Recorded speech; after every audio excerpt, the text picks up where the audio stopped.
कर्म कर, फल की इच्छा मत कर।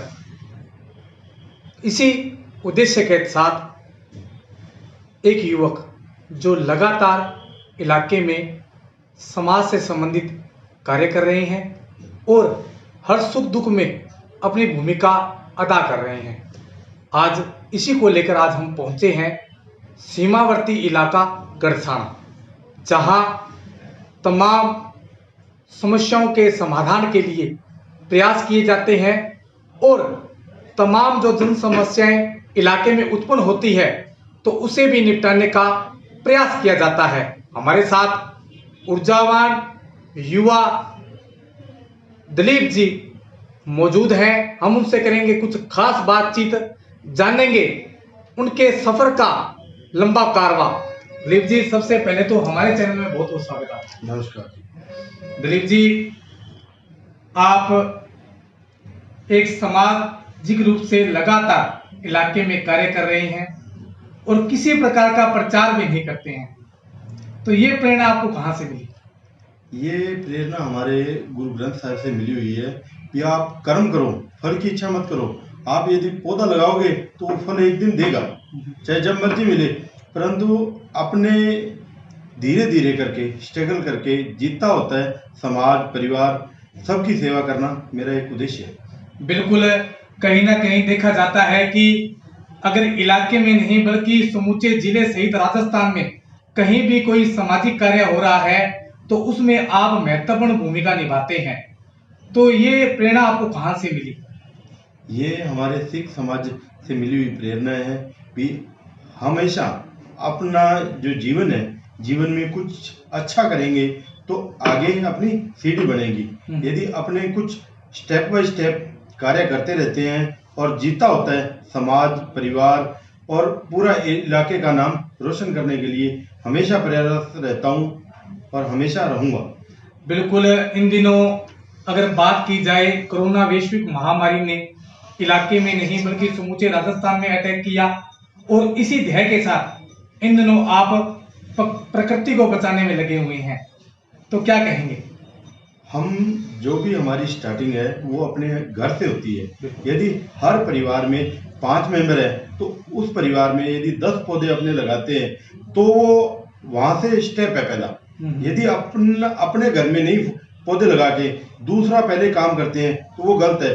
पहली नींव अपना घर है, वहां से स्टार्टिंग करेंगे तो आगे आगे अपने बच्चे सीखेंगे, अपना पड़ोसी सीखेगा, फिर अपना कॉलोनी सीखेगी, कॉलोनी से बाजार, बाजार से शहर, आगे आगे बढ़ेगा। परंतु जितने तक अपने स्टार्टिंग नहीं करेंगे अपने घर से तो उतने तक कैसे संभव है? बिल्कुल, कहीं ना कहीं प्रकृति के प्रति आपका खूब प्रेम भी झलक रहा है। इलाके में खूब पौधारोपण भी आपके द्वारा किया जा रहा है, तो अभी आगे क्या इस मामले को लेकर या इस प्रकृति को बचाने के लिए आपका क्या ध्येय चल रहा है? किस प्रकार आप इस आगे इसकी भूमिका, इसके कार्य को चलाओगे? हम तो ये कहते हैं भी स्टार्टिंग है, अभी आगे आगे जैसे जैसे हमारे को मार्गदर्शन मिल रहे हैं और आगे आगे कोई हमारे को राजनेता नहीं बनना है, सिर्फ हमारे को समाज की सेवा करनी है और जो भी प्रकृति को बचाने के लिए प्रयास किए जाएंगे, चाहे जैसे कचरा है, कचरा भी हम बाहर फेंकवाने की कोशिश करते हैं और स्टार्टिंग है, अभी आगे आगे बहुत कोशिश करेंगे। बिल्कुल, खूब इस आज जहां आप बैठे हैं, जहां आपकी ऊंचाई है, इस ऊंचाई को छूने के लिए आपको काफी कठिनाइयों का सामना करना पड़ा, क्योंकि जब हम किसी लक्ष्य को प्राप्त करते हैं तो बीच में हमें कांटों से गुजरना पड़ता है। तो ये जो कारवां है, ये जो सफर है, वो किस प्रकार रहा आपका? पुराना हमारा खानदानी काम दूध का था, फिर बाद में यहाँ जब अकाल पड़ा तो फिर बाद में हमारे को जयपुर जाना पड़ा।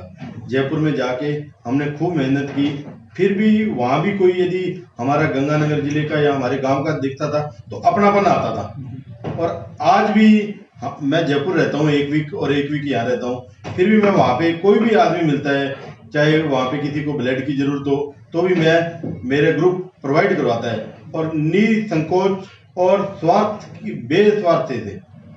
और आज भी हम मेरे एरिया का किसी भी को ब्लड की जरूरत हो तो मेरे नंबर आपके पास हैं और कभी भी जयपुर में कोई भी ऑपरेशन हो रहा हो, ब्लड की जरूरत हो तो मेरे लायक कोई भी सेवा हो तो मैं हाजिर रहूँगा। बिल्कुल, जिस प्रकार आपने ये कहा कि जब भी जयपुर में किसी व्यक्ति को किसी वस्तु की भी जरूरत हो तो आप तुरंत उसे पूरा करने का प्रयास करते हैं। और ये इलाके में एक चर्चा का विषय भी है कि हमें अगर जयपुर में किसी चीज की जरूरत है तो तुरंत आपको फोन कॉल भी करते हैं और तुरंत उसको निपटाने की कोशिश करते हैं, उस समस्या के समाधान की कोशिश करते हैं। जिस प्रकार रक्तदान की बात की जाए, रक्तदान महादान माना जाता है और आपने भी इसको माना है। अब तक कितने लोगों को आप रक्त दे चुके हैं और कितने लोगों को प्रोवाइड करा चुके हैं, और इलाके में रक्तदान को लेकर क्या आपके आगे विचार चल रहे हैं? मेरा आगे यही विचार चल रहा है। रक्तदान मैंने खुद ने, मेरा ओन एक्टिव है, मैंने खुद ने कम से कम 7-8 बार रक्तदान दिया है। फिर बाद में यहाँ से जो भी आदमी जाता है, तो मेरा फ्रेंड सर्किल बहुत अच्छा है ऊपर वाले की कृपा से। तो किसी को भी ब्लड की जरूरत पड़ती है तो हम युवा हैं और बढ़ चढ़ के सहयोग करते हैं। और खास करके गरसाना या गंगानगर जिले की बात हो तो हम एक बार गंगानगर जिले का नाम भी डाल देते हैं तो ब्लड अपने आप इकट्ठा होना स्टार्ट हो जाता है। बिल्कुल, कहीं ना कहीं एक प्रेरक स्रोत है आप, और एक अनूठी सामाजिक जो सरोकार निभा रहे हैं इलाके के लिए। और एक बड़ी बात सामने आती है, देखते हैं कि हम जब भी आईटी सेल में अगर बात की जाए आपकी, तो आप जहां भी कोई टेक्निकल सोशल मीडिया पर कोई वस्तु आ रही है, किसी को अगर शिक्षा के लिए पुस्तक की आवश्यकता है और या किसी को भोजन की आवश्यकता है और या किसी अन्य चीज की आवश्यकता होती है, तो तुरंत आप उसको फॉलो करने का प्रयास करते हैं। और जो उसे चाहिए, चाहे वो पुस्तक चाहिए या अन्य जो वस्तुएं हैं जो उस समस्या से निपटाया जा सके, तो कहीं ना कहीं ये कहा जाता है कि ये अनुवांशिक गुण कहीं ना कहीं सामने आते हैं। क्या ऐसा ही कुछ है? ऐसा ही कुछ है। स्टार्टिंग में क्या है कि जैसे ही हमारा यहाँ से काम डाउन हुआ था तो वहां जाके मेहनत की और भगवान ने आज इस पोजीशन पे खड़ा किया है। यदि आज भी अपने फिर भी किसी का सहयोग नहीं कर सके तो भगवान ने ये जीवन दिया किस लिए? यदि जीवन दिया है तो आप किसी की सहायता करोगे, आप 3 की सहायता करोगे, आगे 3 की करेंगे, वो फिल्म आगे से आगे फिल्म पूरी कहानी बन जाएगी। वो कोरोना योद्धा के रूप में भी आपने इलाके में एक योद्धा के रूप में कार्य किया, और तमाम आपके क्या प्रयास रहे? क्योंकि हम देखते हैं कि इस बार कोरोना वैश्विक महामारी ने न केवल अपने जिले में, न राजस्थान में, अपितु समूचे भारतवर्ष में प्रवेश किया है। कोरोना में हमने गरीब जो भी झुग्गी बस्ती हैं उनमें खाना पहुंचाना, दूध पहुंचाना, और यहाँ तक कि हमने मास्क खुद के घर से बना के हमने वितरित किए। और फिर भी आज भी हम ऐसी स्थिति पे हैं, हम किसी सोशल मीडिया के थ्रू से ये कहना चाहते हैं कि हमारे लायक कोई भी सेवा हो तो निसंकोच प्रयास किया जाएगा। और बाकी अब मेरे आगे जो मार्गदर्शन है, ये नशे को कंट्रोल में करना है। बिल्कुल, एक बड़ी बात आपने की है, नशे को कंट्रोल में करना है। सीमावर्ती इलाका है हमारा, गरसाना इलाका तो सीमावर्ती इलाका है, और कहीं ना कहीं नशे की खेप होती है और पुलिस और प्रशासन द्वारा कार्रवाई भी की जाती है। एक आप जागरूक व्यक्ति हैं, सामाजिक कार्यों में आगे रहते हैं, ये बात आपने कही है कि नशे को लेकर क्या व्यवस्थाएं रहेगी नशे को रोकने के लिए आपकी? नशे को लेकर हमारा युवाओं का एक ग्रुप बना हुआ है, जहां भी अब हमारे को पता लगता है कि नशे का, पहले क्या था कि लोग पुलिस को सूचित करते डरते थे, है? आज हमने पुलिस प्रशासन से भी बात की हुई है, तो जहां भी हमारे को ये पता लगेगा कि कोई भी नशा बिक रहा है तो हम उसको कंट्रोल करेंगे। एक जब तक पुलिस प्रशासन के साथ युवा नहीं जुड़ेगा तो पुलिस प्रशासन को कैसे पता लगेगा कहाँ क्या हो रहा है? बिल्कुल, और हम कड़ी से कड़ी जोड़ के इसको नकेम लगा के छोड़ेंगे। मतलब कि जड़ से खत्म करने का आप लक्ष्य है? पूरा हमारे लिखा हुआ है, हर मैदान फतेह, कि जो मैदान में कूद गए वो मैदान फतेह होगा। बिल्कुल, कहीं ना कहीं एक ध्येय, सच्चा विश्वास और आत्मविश्वास के साथ कहीं ना कहीं कार्य में जुटे हुए हैं। बात की जाए शिक्षा को लेकर, क्योंकि आप एक शिक्षित हैं और हमेशा जहां भी आप बात करते हैं तो शिक्षा को पहले प्राथमिकता भी आपके द्वारा दी जाती है कि कोई भी कार्य होता है तो आपके तो भी शिक्षा पहले जरूरी है, शिक्षा पहले जरूरी है। तो बालिका शिक्षा की बात की जाए, क्योंकि गरीब परिवार के कुछ बच्चे होते हैं वो पढ़ाई से वंचित हो जाते हैं, तो उनके लिए क्या प्रयास चल रहे हैं आपके? हम तो यही कहना चाहेंगे कि जहां भी हमारे को कोई गरीब परिवार का बच्चा पढ़ने वाला हो, उसको किसी भी प्रकार की परेशानी आती हो तो वो हमारे पास आए।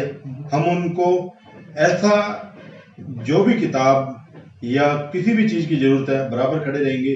चाहे उसको यहाँ तक कि उच्च शिक्षा के लिए बाहर भी जाना पड़े तो उसके लिए भी हम प्रयासरत रहेंगे।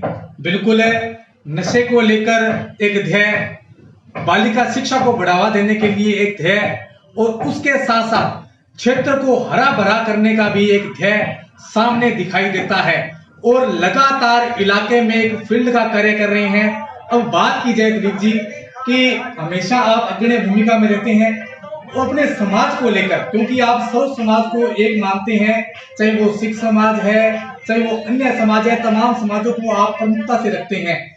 क्या कहेंगे सिख समाज को आगे लाने के लिए आपके क्या प्रयास चल रहे हैं?